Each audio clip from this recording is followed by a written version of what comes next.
আসসালামু আলাইকুম রহমতুল্লাহ। আপনাদেরকে আজকে একটা ফলের সাথে পরিচয় করে দেবো। বাংলাদেশে ভালোই হয়, কিন্তু এর মানে উপকারিতা বা এর হারভেস্টিং না থাকার কারণে আসলে এই ফলটা অবহেলিত। তবে এই ফলটা বিদেশে অনেক ভালো দামে সেল হয়।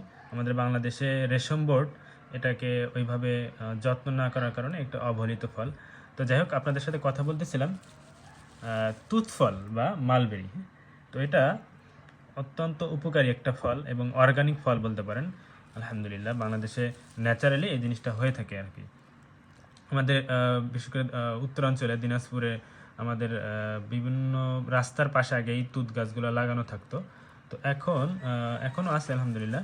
তবে এই তুত গাছ থেকে বেশ কয়েকটা অর্থকরী পণ্য উৎপাদন হয়। একটা হচ্ছে রেশম পোকার মাধ্যমে এখান থেকে রেশম সুতা উৎপন্ন হয়। সেই সুতার কাপড় তো আপনারা জানেন, রেশমি কাপড় অনেক উচ্চ মূল্যের একটা দাম। আর এই ফলটা আলহামদুলিল্লাহ খুবই উপকারী একটা ফল। এই তুত ফলে বা মালবেরিতে প্রচুর ভিটামিন সি থাকে এবং রক্ত নিয়ন্ত্রণে সাহায্য করে। প্রচুর পরিমাণ অ্যান্টিঅক্সিডেন্ট থাকার কারণে রোগ প্রতিরোধ ক্ষমতা বৃদ্ধি করে।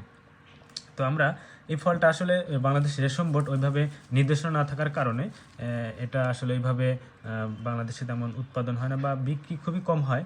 তবে এটাকে যদি বাণিজ্যিকভাবে রূপ দেওয়া যায় তাহলে এটার ভালো অর্থ আসবে ইনশাল্লাহ। অনেকে এটা চাষাবাদ করতে পারে। তো আজকে আপনাদের সাথে এই তুত ফল নিয়ে আলোচনা করলাম। আশা করি অনেকেই যদি চেষ্টা করেন এটাকে বাণিজ্যিকভাবে মানে এটাকে ফলটা যদি উৎপাদন করা হয় তাহলে ভালো একটা অর্থ আসবে ইনশাল্লাহ এটা থেকে। এটা অনেক উচ্চ দামে এটা বাইরের দেশে বিক্রি হয়। তো এটা খেতে একটু টক টাইপের হয়ে থাকে।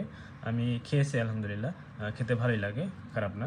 একটা ন্যাচারাল একটা ফল, কোনো ধরনের কীটনাশক এখনও হিসেবে ব্যবহার করা হয় না।